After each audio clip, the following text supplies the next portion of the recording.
ಏಕದಂತ ವಿದ್ಮಹೇ ವಕ್ರತುಂಡಾಯ ಧೀಮಹಿ ತನ್ನೋ ದಂತಿ ಪ್ರಚೋದಯಾತ್ ಭಾಸ್ಕರಾಯ ವಿದ್ಮಹೇ ಮಾರುತಿಕರ್ಯಾಯ ತನ್ನೋ ಆದಿತ್ಯ ದೇವ ಪ್ರಚೋದಯಾತ್.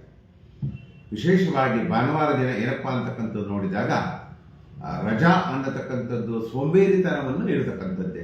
ಒಂದು ಅರ್ಧ ಗಂಟೆ ಲೇಟಾಗಿ ಮಲಗೋಣ, ಅರ್ಧ ಗಂಟೆ ಲೇಟಾಗಿ ಹೇಳೋಣ ಅಂತಕ್ಕಂಥದ್ದು ಸೋಂಬೇರಿತನವನ್ನು ಬಿಟ್ಟು ಭಾನುವಾರ ದಿನ ಸೂರ್ಯ ಉದಯ ಆಗಿದ್ದ ಮುಂಚೆ ಯಾರು ಹೇಳ್ತಾರೋ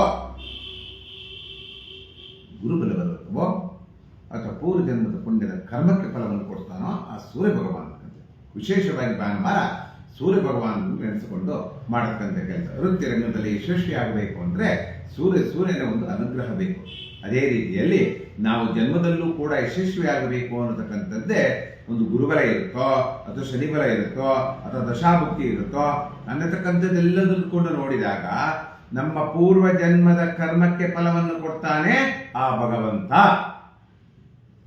ನೋಡಿ ಎಷ್ಟು ಒಂದು ಇದೇ ಇದು ನೋಡಿ. ನಾವು ಒಳ್ಳೆ ಕೆಲಸ ಮಾಡಬೇಕು ಅನ್ನತಕ್ಕಂಥ ಪೂರ್ವ ಜನ್ಮದ ಪುಣ್ಯ ಇರಬೇಕು, ಹಣಕಾಸು ವಿದ್ಯೆ ಇರಬೇಕು, ಜ್ಞಾನ ಇರಬೇಕು, ಶಕ್ತಿ ಇರಬೇಕು, ಯಾವುದನ್ನು ಪಾಪ ಹಿಂಸೆ ಮಾಡಬಾರದು, ಎಲ್ಲರನ್ನು ಒಂದೇ ಸಮಾನವಾಗಿ ನೋಡಬೇಕು, ಗುರಿಯರನ್ನು ಪ್ರೀತಿಸಬೇಕು, ತಂದೆ ತಾಯಿಗಳನ್ನು ನೆನೆಸ್ಕೊಳ್ಬೇಕು, ಅವರ ಆಶೀರ್ವಾದ ಪಡೆಯಬೇಕು, ಹಿರಿಯರ ಆಶೀರ್ವಾದ ಪಡೆಯಬೇಕು. ಇವೆಲ್ಲ ಇತ್ತು ಅಂತಕ್ಕಂಥ ಅರ್ಥದಲ್ಲೂ ಕೂಡ ಗುರುವಿನ ದಯೆ ಇರಲಿಲ್ಲದ್ರೂ ಕೂಡ ಒಂದು ಅನುಗ್ರಹಪೂರ್ವಕವಾಗಿ ಬರತಕ್ಕಂಥ ಯೋಗ ಜ್ಯೋತಿಷಾಸ್ತ್ರದಲ್ಲಿ ಇದೆ. ಆ ಜ್ಯೋತಿಷಾಸ್ತ್ರದಲ್ಲಿ ಎಲ್ಲಿ ಸಿಗುತ್ತೆ ಅಂದ್ರೆ ಅದು ವಿಶೇಷವಾಗಿ ಸಿಗುತ್ತಂತೆ ವಿಷ್ಣು ಸಂಕಲ್ಪದಲ್ಲಿ ಮಾತ್ರ, ವಿಷ್ಣು ಸಾಲಿಗ್ರಾಮ ಸ್ವಾಮೀಜಿ ಗುರುಗಳಿಂದ ಮಾತ್ರ. ನೋಡಿ, ಎಲ್ಲದನ್ನು ಗುರುಗಳ ನೋಡಿ ನಾವು ಮಾಡ್ಲಿಕ್ಕೆ ಆಗಲ್ಲ, ಎಲ್ಲದನ್ನು ಕೂಡ ರಾಹುಕಾಲ ನೋಡಿ ಮಾಡಕ್ಕಾಗಲ್ಲ. ನಿತ್ಯ ಕರ್ಮಾದಿಗಳನ್ನು ಮಾಡುವಾಗ ಒಂದು ಗುರು ಹಿರಿಯರ ಆಶೀರ್ವಾದ ಬೇಕೋ, ಒಂದು ದೈವ ಬಲ ಬೇಕೋ, ಒಂದು ಶಕ್ತಿ ಬೇಕೋ. ಆ ಶಕ್ತಿ ಕೊಡತಕ್ಕಂಥದ್ದೇ ಯಾರಪ್ಪ ಅಂತಕ್ಕಂಥದ್ದೇ ನಮ್ಮ ಪೂರ್ವಜರಲ್ಲಿ ಮಾಡಿದಂಥ ಪುಣ್ಯ. ಗುರುಬಲ ಇದ್ದಾಗ ಒಳ್ಳೇದು ಮಾಡಬೇಕು, ಶನಿಬಲ ಇದ್ದಾಗ ಕಷ್ಟವನ್ನು ಪಡಬೇಕು.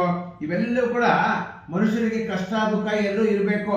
ಯಾವಾಗಲೂ ನಾವು ಅಮೃತನೇ ಕುಡಿದು ಜೀವನ ಮಾಡಕ್ ಹೋಗಲ್ಲ. ಕೆಲವು ಸಮಯಕ್ಕೆ ಕಾರ್ಪೊರೇಷನ್ ವಾಟರ್ ಕುಡಿಬೇಕಾಗತ್ತೆ ಡೈರೆಕ್ಟ್ ಆಗಿ.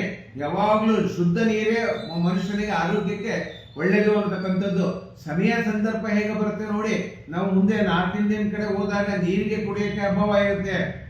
ಅದರಲ್ಲೂ ವಿಶೇಷವಾಗಿ ನಮ್ಮ ಕರ್ನಾಟಕ ಭಾಗದಲ್ಲಿ ಆ ಗಂಗಾ ಜಮನಾಯಕ ಗೋದಾವರಿ ಸರಸ್ವತಿ ನರ್ಮಸಿಂಧು ಕಾವೇರಿ ಜಲಪುಣ್ಯತೆಗೆಂದು ಬಂದು ಅಲ್ಲಿಂದ ಬಂದರೂ ಕೂಡ ನಮ್ಮ ಕರ್ನಾಟಕ ಜನತೆಗೆ ವಿಶೇಷವಾಗಿ ಆ ಗಂಗಾ ಮಾತೆ ಆ ಈಶ್ವರ ದಯೆಯಿಂದ ವಿಶೇಷವಾಗಿ ಒಂದು ಜಲವನ್ನು ಸಿಗ್ತಾ ಇದೆ, ಒಂದು ಗಂಗೆಯನ್ನು ಸಿಗ್ತಾ ಇದೆ, ಒಂದು ಶುದ್ಧವಾದ ಸ್ಥಾನಕ್ಕೋ ಕುಡಿಯೋ ನೀರಿಗೋ ಅಡಿಗೆಗೆ ಇವತ್ತೆಲ್ಲ ಸಿಗ್ತಾ ಇದೆ ಅಂದ್ರೆ ಅದು ಪೂರ್ವ ಜನ್ಮದ ಪುಣ್ಯದ ಫಲ. ಇಲ್ಲಿ ಯಾವ ಗುರುದಶೆ ಆಗಲಿ ದಶ ಮುಕ್ತಿಗಳಾಗಲಿ ಯಾವುದೂ ಬರಲ್ಲ. ಅದಕ್ಕೋಸ್ಕರ ವಿಶೇಷವಾಗಿ ನಾವು ಎಲ್ಲ ಗುರು ಹಿರಿಯರನ್ನು ಪ್ರೀತಿಸಿ ಗುರುಗಳ ಆಶೀರ್ವಾದ, ತಂದೆ ತಾಯಿಗಳ ಆಶೀರ್ವಾದ, ದೇವಾನುದೇವತೆಗಳ ಆಶೀರ್ವಾದ ಇತ್ತು ಅಂದ್ರೆ ಖಂಡಿತವಾಗಿ ನಾವು ಮಾಡತಕ್ಕಂಥ ವೃತ್ತಿ ರಂಗದಲ್ಲೇ ಯಶಸ್ವಿಯನ್ನು ಪಡೆತಕ್ಕಂಥ ಯೋಗ ಯಾರು ಕೊಡ್ತಾರೆ? ಆ ಗುರುದೇವ ಕೊಡ್ತಾನೆ. ಆ ಗುರುವಿಗೋಸ್ಕರ ಕಾಯಬೇಡ. ಅದಕ್ಕೋಸ್ಕರ ಹಿರಿಯರಲ್ಲಿ ಪ್ರೀತಿ, ವಿಶ್ವಾಸ, ಒಳ್ಳೆ ಮನುಷ್ಯನಿಗೆ ಮೂರು ಮಾತ್ರ ಚೆನ್ನಾಗಿರ್ಬೇಕು.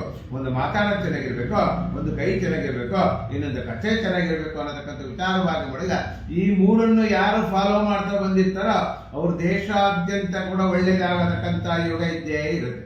ಇದೇ ಗುರುವಿನ ಆಶೀರ್ವಾದ.